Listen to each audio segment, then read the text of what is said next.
ඇස් දෙක අපේ අන්ධ වෙනවා කන් දෙක නොවැසී යනවා වකුගඩු දෙක නරක් වෙනවා මදු මේ ගොදුරක් වී දැනෙනවා. ඒකේ වචනයක් අඩුයි ඒක.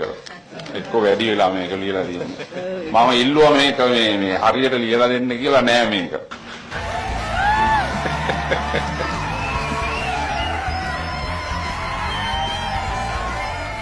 මොකක්ද වගේ නම? මෛත්‍රීපාල දිරිසේන. වයස කීයද? දැන් 69යි. ඔයා කොහේ ඉඳලාද? පොළොන්නරුවේ ඉඳන් කියන්නකෝ විස්තර ටිකක්. මම මේ ගමේ භාෂාවෙන් කියනවා නම් හොඳට කුණු වෙන්න බොන කෙනෙක්. Wow, really? Wow. එන්න මගේ ටීම් එකට. ගඳ ගහන්න බොන කෙනෙක්. අපටිය හා. ඒකනේ තා විස්තර තිබිලානේ කියලා නෑනේ. හරි. සාමාන්‍යයෙන් 100ට ප්‍රතිශතයක් හැටියට ගත්තාම 100ට අඩු ප්‍රමාණයක් පිළිහිටන කටහඬක් තමයි ඔයාලට පිළිහිටලා තියෙන්නේ. ඉතින් ඒ අඩු ප්‍රතිශතයෙන් එක්කෙනෙක් තමයි ඔයා. මම ඔයාලට සුබ පතනවා. සහ ජයවා. ඔයාලට ලස්සන වොයිස් එකක් තියෙනවා. පොඩි දේවල් ටිකක් තියෙනවා. ඔයාගේ වොයිස් එක මම දන්නේ ඇයි ක්‍රැක් වුනේ කියලා.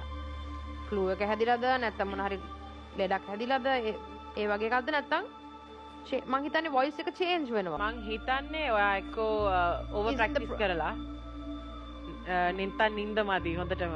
කාටද? ආට මට එහෙමද?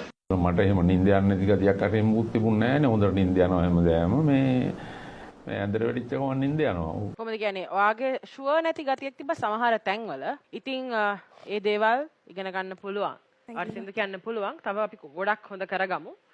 මගේ ටීම් එකට ආවොත් ඒක කරගන්න පුළුවන්. මොන වගේ ගික්ටද කියලා තියෙන වෙන කම්පිටිෂන්ස් වල? අමරබන්දු රූපසිංහ. ඔයාලට පුළුවන් ද කොටසක් ගායනා කරලා පෙන්වන්න අපිට? අමරබන්දු රූපසිංහ අමරබන්දු රූපසිංහ අමරබන්දු රූපසිංහ අමරබන්දු රූපසිංහ.